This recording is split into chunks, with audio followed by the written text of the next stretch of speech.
Assalamualaikum dear aspirants. In the USA history session, today we are going to start our lecture number 12. In this very lecture we will cover about the topic of First World War. The First World War का context हम लोग already discuss कर चुके हैं कि क्या first world war का मकसद क्या था, क्यों लड़ी गई थी और किस पर्सपेक्टिव में लड़ी गई थी, जर्मनी का उसमें क्या रोल रहा है, यूएसए किस तरह जंग करता है फर्स्ट वर्ल्ड वॉर में उसकी स्टेजेस देखेंगे, उसकी रीजंस देखेंगे और विल्सन के 14 पॉइंट देखेंगे, लीग ऑफ नेशन किस तरह बनती है और ट्रीटी ऑफ वर्साई का क्या कॉन्सेप्ट है। सेम इसी हम लोग कॉन्टेक्स्ट में देखेंगे कि किस तरह से जो आप लोग बताएंगे कि सल्तनत उस्मानिया जो है ना वो किस तरह से जो ख़त्म होती है और एम्पायर का जो भी कॉन्सेप्ट है ना वो किस तरह से इसमें ख़त्म हो जाता है। ठीक है, स्टार्ट करते हैं हम लोग अपना लेक्चर, जिसमें हम लोग फर्स्ट वर्ल्ड वॉर की कंप्लीट हिस्ट्री को कंप्लीट उसका कॉन्टेक्स्ट डिस्कस करेंगे। जून की 28 होती है, 1914 होती है। आर्चड्यूक फ्रांस जो है ना वो अपनी वाइफ के साथ, सोफ़ी उसका नाम होता है, वो विज़िट करने जाते हैं सराजीवो, जो कैपिटल होता है बॉस्निया का। मतलब एक छोटा सा टाउन समझते हैं। फर्डिनेंड और उसकी वाइफ जो है ना इसी टाउन में एक विज़िट के लिए जाते हैं। ये जो दोनों मतलब होते हैं ना वो फ्यूचर रूलर्स होते हैं ऑस्ट्रो हंगरी एम्पायर के। इसमें जो है ना वेलकमिंग स्लोगन दिया जाता है। किसको वेलकमिंग स्लोगन दिया जाता है? इन दोनों को वेलकमिंग स्लोगन दिया जाता है। और यंग बॉय, कोई भी एक यंग बॉय 19 ईयर का होता है जिसका नाम गैब्रिलो प्रिंस पाइस होता है। ये रेवोल्यूशनरी ग्रुप का एक मेंबर होता है। वो मतलब एक शूट करता है फर्डिनेंड को और उसकी वाइफ को। ठीक है, वो दोनों ही ऑन द स्पॉट उनकी डेथ हो जाती है। ये न्यूज़ जो है ना वो अमेरिकन पीपल के सेंसिटिविटीज़ को इतना टच करती है कि वो क्या करते हैं कि पूरे यूरोप को अपने लीथल और हॉरिफाइंग वॉर की तरफ धकेल देता है। ठीक है, 3 इयर्स के बाद अमेरिका जो है ना फिर इस वॉर को ज्वाइन करता है। इसमें ग्रूसम असोसिनेशन जो है ना ऑस्ट्रो हंगरी का जो थ्रोन होता है ना, ठीक है, मतलब आप लोग समझते हैं कि एक बनने वाला जो है ना फ्यूचर रूलर, उसको कत्ल कर दिया जाता है। ठीक है, फिर क्या होता है कि यही जो है ना अमेरिकन पीपल की सेंसिटिविटी को इतना टच करता है कि मतलब पूरा यूरोप आप लोग समझते हैं कि इसकी लपेट में फिर आ जाता है। ठीक है, पूरा यूरोप जो है ना फर्स्ट वर्ल्ड वॉर की तरफ धकेल दिया जाता है। इसमें हम लोग देखेंगे कि किस तरह से इस वॉर की अर्ली स्टेजेस हैं, इसमें रीजन और उसका कॉन्टेक्स्ट क्या है, कौन कौन सी कंट्रीज हैं इसमें हिस्सा लिया, स्टेजेस क्या क्या हैं, अर्ली स्टेज उसमें क्या है, मिडिल स्टेज क्या है, यूएसए ने क्यों वॉर को डिक्लेयर किया, उसके रीजन, उसके पीछे मतलब इस तरह का रीजंस क्या क्या बनी थी।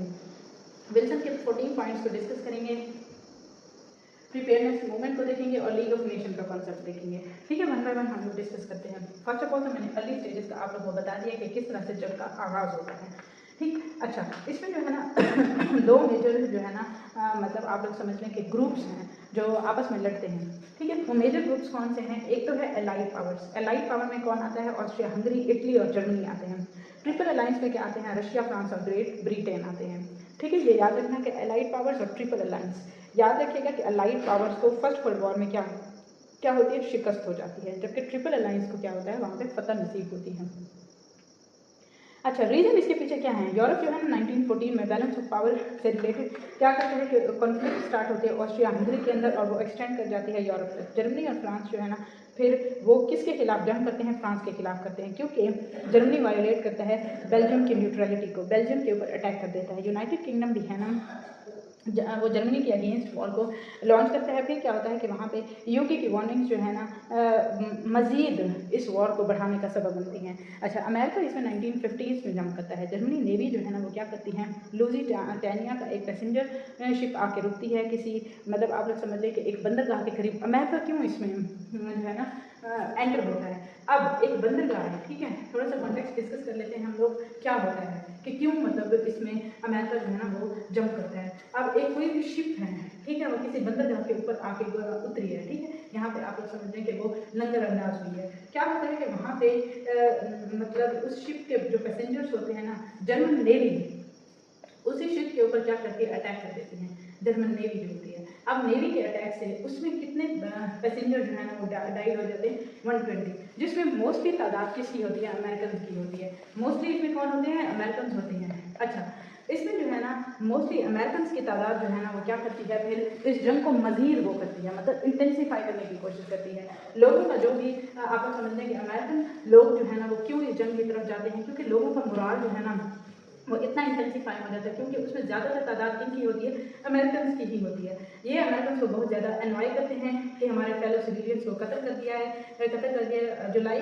की 25 1914 को फिर ये मतलब पूरी तरीके से ये जंग अपने ज़ोरों शोर पर जारी हो जाती है। तो इसमें हम लोग स्टेजेस को देखते हैं कि स्टेजेस कौन कौन सी हैं कि ये जंग लड़ी जाती है। स्टेजेस इसमें हम लोग डिस्कस करेंगे, मिडल वाली, अर्ली वाली और यूएसए क्यों डिक्लेयर वॉर को करता है। अच्छा, बता देती हूँ कि किस तरह से 33 कंट्रीज जो है ना वो जंग लड़ती हैं, इस पूरे ब्लड शेड का हिस्सा बनती हैं। कितनी कंट्रीज? 33 नेशंस जो है ना इस ब्लडीएस्ट वॉर का हिस्सा बनती हैं। Germany, Ottoman empire, Austria Hungary जो है ना इसमें सेंट्रल पावर्स हैं। एलाइड पावर्स कौन है? ब्रिटेन, फ्रांस, रशिया और यूएसए। ठीक है, इसमें ट्रूप्स जो है ना मतलब उनकी वर्ल्ड वाइड बैटलमेंट में किस तरह से इन्वॉल्वमेंट होती है। ठीक है, इसमें इसी वॉर को क्या कहा जाता है? फर्स्ट वर्ल्ड वॉर कहा जाता है। जर्मन्स जो है ना वो बेल्जियम में आते हैं, बेल्जियम की न्यूट्रलिटी को क्या करते हैं? ब्रीच करते हैं, और फ्रांस फिर जर्मनी के ऊपर अटैक को डिक्लेयर कर देता है। फ्रेंच आर्मी भी अपना जर्मन्स का चैलेंज कबूल कर लेती है।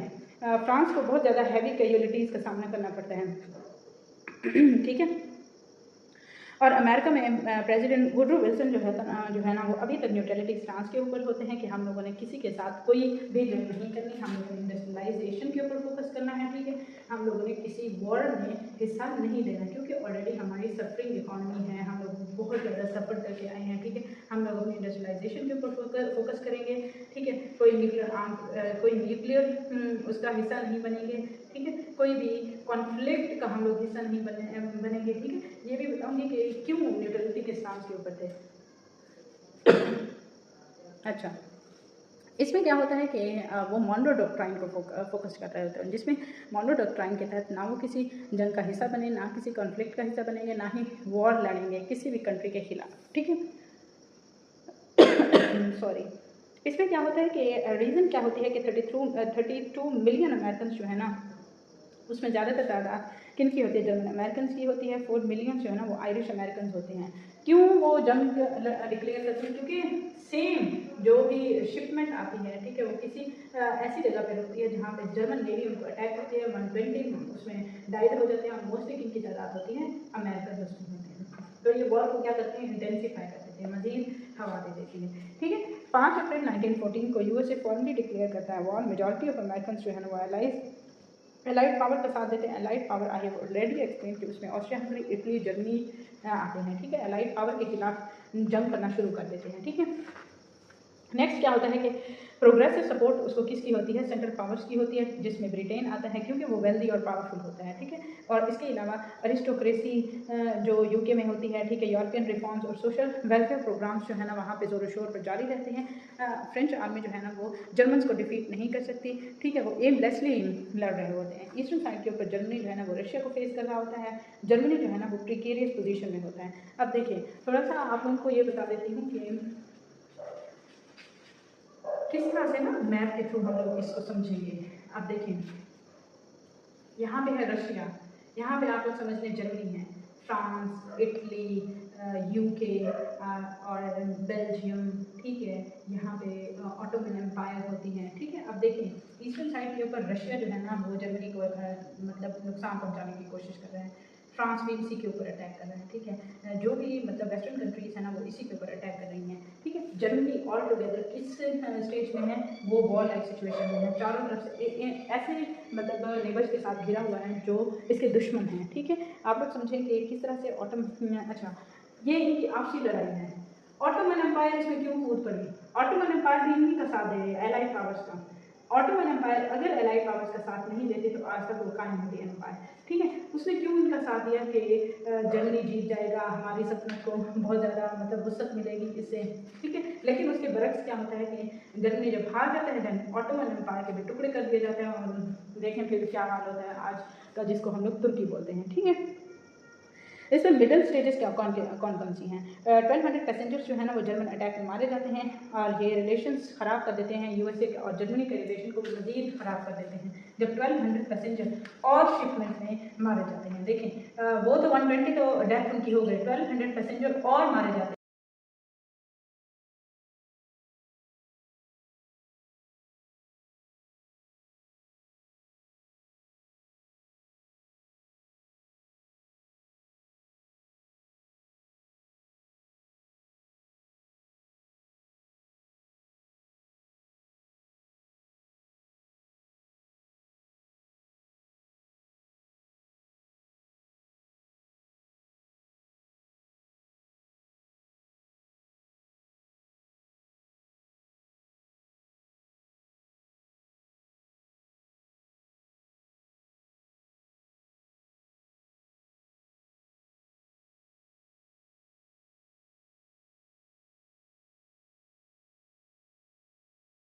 है इस पे कमीशन क्वेश्चन भी पूछता है। बोल्शेविक रेवोल्यूशन जो है ना कि कहाँ आया था, रशिया के अंदर आया था। ठीक है, ये कब आया था, 1917 में आया था। उसके बाद हम लोग देखते हैं कि किस तरह से यूएसए जो है ना वॉर को डिक्लेयर करता है। 1970 तक यूएसए जो है ना वो अपने न्यूट्रलिटी स्टांस के ऊपर रहता है और पॉलिसी किसकी अपनाता है, आइसोलेशनिज्म की पॉलिसी अपनाते हैं, यानी वो आइसोलेट रहता है, आइसोलेशनिज्म की पॉलिसी।